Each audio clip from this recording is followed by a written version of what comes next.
दोस्तों, क्या हो जब आपको एक मौका मिले कि आपके एक बटन दबाने से पूरी दुनिया में जितने भी लोग हैं सारे गायब हो जाएंगे और यह पूरी दुनिया आपकी हो जाएगी, तो क्या आप उस बटन को दबाएंगे? यह एक science fiction comedy web series है जिसका नाम the last man on earth है। कहानी की शुरुआत एक रहस्यमय वायरस से होती है। फिल मिलर पृथ्वी में आखिरी बचा हुआ इंसान है जो कि एक बस को लेकर पूरे अमेरिका में घूमता है ताकि उसे कोई जिंदा इंसान मिल जाए। वह हर एक स्टेट के हर एक शहर में जाता है और एक मैप में क्रॉस का चिन्ह लगाता है। पूरा मैप क्रॉस के चिन्ह से भर जाता है। वह हर एक जगह से कीमती सामान और पेंटिंग को चुरा लेता है और जब उसे कोई इंसान नहीं मिलता तो वह अपने शहर टेक्सन लौटने का फैसला करता है और आखिरी प्रयास के रूप में वह हर बोर्ड में अलाइव इन टेक्सन लिखता है ताकि कोई इंसान उसके संदेश को पढ़कर उसे ढूंढता हुआ टेक्सन आ सके।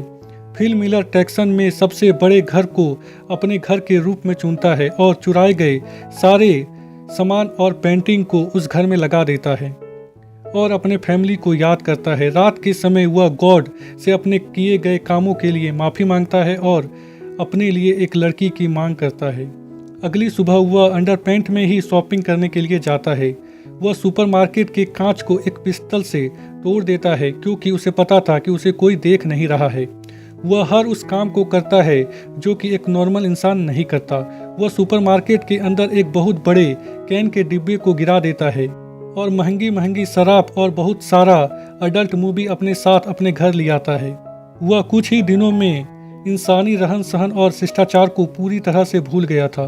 वह अपने अकेलेपन को दूर करने के लिए गलियों में गेंदबाजी, लैंप लाइट को बॉलिंग पिन की तरह यूज करना या फिर लग्जरीज कार को आपस में टकराना, इस तरह का पागलपन उसे अपने अकेलेपन से निपटने में मदद करता था। वह अपने जन्मदिन को अकेले ही मनाता है और अपने फैमिली वालों को याद करता है कि वह किस तरह अपने फैमिली वालों के साथ बर्थडे मनाता था और उसे सेलिब्रेट करता था। उसके अकेलेपन को दूर करने के लिए उसके साथ कोई नहीं था। वह हर रात भगवान से अपने लिए एक लड़की को मांगता था। इसी तरह 5 महीने का समय बीत जाता है। फिल मिलर के पूरे घर में प्लास्टिक और कूड़े कचरे का ढेर लग जाता है जिसे साफ करने में ना उसकी कोई दिलचस्पी थी और ना ही उसे लग रहा था कि इसे साफ करने में कोई फायदा है। शराब में वह नहाता था और उसी को पीने लगता था, बिल्कुल एक बच्चे की तरह। वह एक स्विमिंग पूल की लकड़ी को काटकर बाथरूम की तरह यूज करने लगा था और बॉल में फेस बनाकर उनसे बातें करने लगा था। रात के समय वह एक लड़की के स्टैचू को घूरता रहता था और हर समय लड़की और सेक्स के बारे में सोचता रहता था। वह उस स्टैचू को किस करता है पर उसका हाथ टूट जाता है और इसी के साथ फिल मिलर का दिल भी टूट गया था। वह मरने का मन बना लेता है और वह अपने दोस्तों से हार मानने के लिए माफ़ी मांगता है और कहता है कि तुम लोग इंसान नहीं हो। और वह अपने कार को स्टार्ट करता है और एक बहुत बड़े पत्थर से अपने कार को टकराने जा ही रहा होता है कि तभी उसकी नज़र काले धुएं में जाती है। वह समझ जाता है कि वहाँ पर कोई जिंदा इंसान है, शायद कोई लड़की।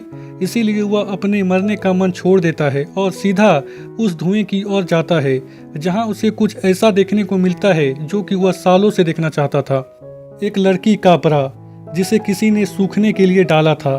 फिल मिलर उस बरा को सूंघने लगता है और बेहोश हो जाता है कि वह एक सुंदर लड़की के गोद में है जो कि उसे किस कर रही है। तभी उसे वास्तव में होश आता है और वह देखता है कि एक लड़की उसे किस कर रही है।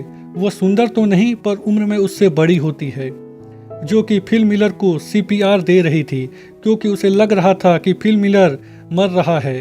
वह तुरंत उस लड़की से दूर हट जाता है और उससे कहता है कि वह सुंदर लड़की कहाँ गई। कैरोल उसे अपने अंडरपैंट को देखने को कहती है जो कि गीला होता है। फिल मिलर उसे कहता है कि मैंने अपने अंडरपैंट को गीला नहीं किया और वह कैरोल की तरफ बढ़ता है। यह देखकर कैरोल बंदूक निकाल लेती है और फिल मिलर मान लेता है कि हाँ, उसने अपने पैंट को गीला किया था। कैरोल उसे बताती है कि अलाइव इन टेक्सन देखकर वह यहाँ पर आई है। ऐसे तो फिल मिलर हर रोज भगवान से लड़की मांगता था पर आज लड़की उसके सामने थी पर वह उतना उत्साहित नहीं होता। कैरोल फिल मिलर के साथ उसके घर देखने जाती है।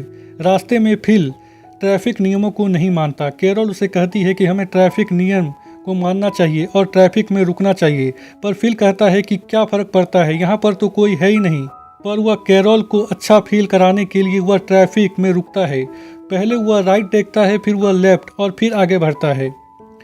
कैरोल फिल के घर देखकर चौंक जाती है क्योंकि उसके पास दो पूल थे।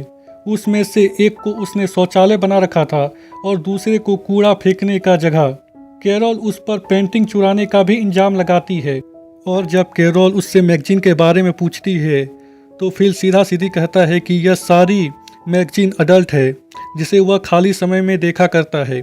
फिल कैरोल को वहीं छोड़ देता है जहां से वह कैरोल को उठाकर अपने घर लाया था। अगले दिन जब फिल उठता है तो वह देखता है कि कैरोल उसके घर की सफाई कर रही है। फिल बोलता है कि किसी के घर को साफ करने से पहले उससे पूछना चाहिए। कैरोल कूड़े को वहीं फेंकने लगती है। फिल उसे रोकता है। ये लोग सुपरमार्केट जाते हैं जहां कैरोल उसे बोलती है कि हैंडीक्राफ्ट के पार्किंग स्थल में गाड़ी पार्क मत करो, पर फिल बोलता है कि क्या फ़र्क पड़ता है कि हम कहीं भी गाड़ी पार्क करें, इस पूरी दुनिया में हम दोनों ही बचे हैं, यह पूरी दुनिया खाली है और मैं कहीं भी गाड़ी पार्क करूं, क्या फ़र्क पड़ता है। पर कैरोल नहीं मानती, उसे सही जगह में गाड़ी पार्क करने को कहती है। फिल को गुस्सा आ जाता है और वह सुपरमार्केट के अंदर गाड़ी को पार्क कर देता है। रात के समय फिल अपने बॉयफ्रेंड के पास जाता है और कैरोल की शिकायत करता है।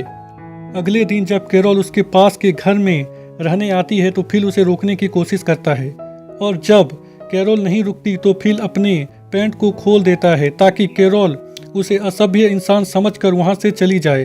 पर कैरोल उससे बात करने लगती है। फिल उसे रुकने को कहता है और जब कैरोल नहीं रुकती तो फिल अपने पैंट को पहन लेता है। कैरोल को लग रहा था कि भगवान ने उसे और फिल को इस दुनिया को चलाने के लिए चुना है, पर फिल कहता है कि तुम इस दुनिया में अगर आखिरी औरत भी बची तो मैं तुम्हारे साथ सेक्स नहीं करूंगा, और वहां से चला जाता है। कैरोल फिल के पास जाती है। वह टॉयलेट कर रहा होता है। कैरोल फिल से उसके बगीचे में पानी लाने के लिए मदद मांगती है ताकि वह फ्रेश और ताजे वेजिटेबल उगा सके, पर फिल मना कर देता है तो कैरोल उसके सामने ताजे टमाटर खाकर उसे चिढ़ाने लगती है ताकि फिल उसकी मदद करे, पर फिल उसकी मदद नहीं करता।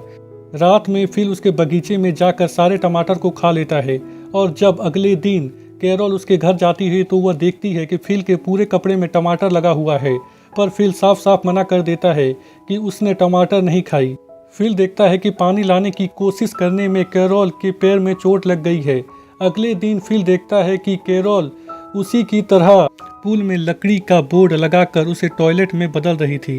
कैरोल फिल से कहती है कि तुम सही थे, हमें भगवान ने इस दुनिया को चलाने के लिए नहीं चुना है। जब हम पानी को अपने घर तक नहीं ला सकते तो हम इस दुनिया को क्या चलाएंगे। यह बात फिल के दिल में लगती है और वह शहर के टैंकी से कैरोल के घर तक पानी लाने का व्यवस्था कर देता है। कैरोल यह देखकर बहुत ही खुश होती है और उसे रात के डिनर के लिए इनवाइट करती है जहां ये लोग ताजे सब्जी से बने डिनर का लुत्फ उठाते हैं। कैरोल फिल से कहती है कि तुमने मुझे अपना पैंट उतार कर दिखाया, शायद भगवान चाहता है कि हम इस दुनिया को आगे बढ़ाएं। फिल भी कैरोल के साथ सेक्स करने को तैयार हो जाता है, पर कैरोल शादी से पहले सेक्स नहीं करना चाहती थी। फिल कहता है कि क्या फर्क पड़ता है, यहाँ तो कोई देखने के लिए भी नहीं है। कैरोल शादी से पहले सेक्स करने को तैयार नहीं होती। वह बोलती है कि बिना शादी के वह बच्चे पैदा नहीं करेगी। फिल उसकी बात मान लेता है और उसे प्रपोज करता है शादी करने के लिए। कैरोल भी मान जाती है। फिल अपने घर चला आता है और यह एपिसोड यहीं पर ख़त्म हो जाती है।